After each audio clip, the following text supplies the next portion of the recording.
నమస్తే, good morning. ఈరోజు నేను దొండకాయ చట్నీ చేసుకుందాం అనుకున్నానండి. దానికి కావాల్సిన పచ్చిమిరకాయలు చక్క రాత్రి శుభ్రంగా దొండకాయలు పచ్చిమిరకాయలు కలిపి సారబెట్టానండి. ఇవ్వండి పచ్చిమిరకాయలు ఇటు సరిపోతాయండి, ఇటు నూరాలండి. ఇవ్వండి దొండకాయలు కూడా చక్కగా వేసేసి మెత్తగా నూరాలండి.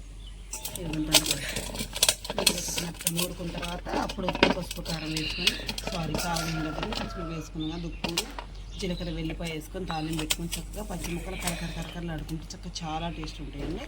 పచ్చిమిరకాయలు కూడా వేయించట్లేదండి, పచ్చికాయలతో నూరుతున్నాను చట్నీ.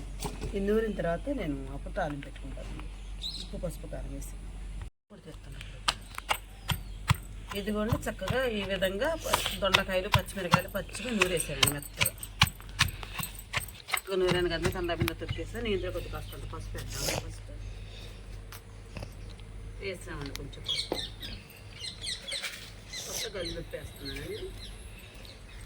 ఇదిగో దీనికి కావాల్సిన చింతపండు కొంచెం ముందుగా ఒక్క రవ్వ కొంచెం తడి చేయకపోతానండి, నలగదండి, అందుకని కొంచెం తడి చేశాను. ఇప్పుడు ఈ మూడు కలిపేసి మిక్సింగ్ చేసి చక్కగా తొక్కేసానండి ఇందులో. తర్వాత వెల్లిపాయ జీలకర్ర వేసుకొని తీసిన తర్వాత తాలింపు పెట్టుకున్నామండి. ఇందులో చక్కగా వెల్లిపాయ 5-6 గబ్బాలు వెల్లిపాయలు తీసుకున్నాం, కాస్త జీలకర్ర వేసుకుంటున్నాం. చక్కగా మొత్తంగా మెత్తగా నూరు వేసుకున్న తర్వాత అప్పుడు తాలింపు పెట్టేసుకున్నాం. సరేండి, ఈ విధంగా చింతపండు జీలకర్ర వెల్లిపాయ పచ్చిమిరకాయ దొండకాయ కలిపేసి ఉప్పు పసుపు వేసి నూరేసుకున్నాను. చక్క పచ్చిదండి. వెండి మిరపకాయలు మరింత కరివేపాకు తీసుకున్నా. ఇప్పుడు తాలింపు పెట్టుకున్నాను. ఫస్ట్ వెండి మిరపకాయలు వేసాను. నెక్స్ట్ వచ్చి పచ్చిగా వేగిన తర్వాత మరి వేయకూడదండి చట్నీ, పచ్చిగా ఉంటే కరకరలాడుతూ ఉంటుందండి. తాలింపు అయిన తర్వాత చట్నీ కూడా అందులో వేసేసుకున్నాను. అందులో బౌల్లో పోసుకోవడం కాకుండా ఈ విధంగా వేసుకున్నాను.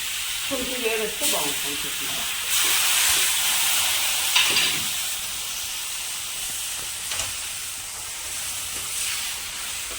ఇదిగోండి ఈ విధంగా దొండకాయ చట్నీ రోజు నూరుకుంటే చాలా టేస్ట్ ఉంటుంది, చాలా బాగుంటుంది.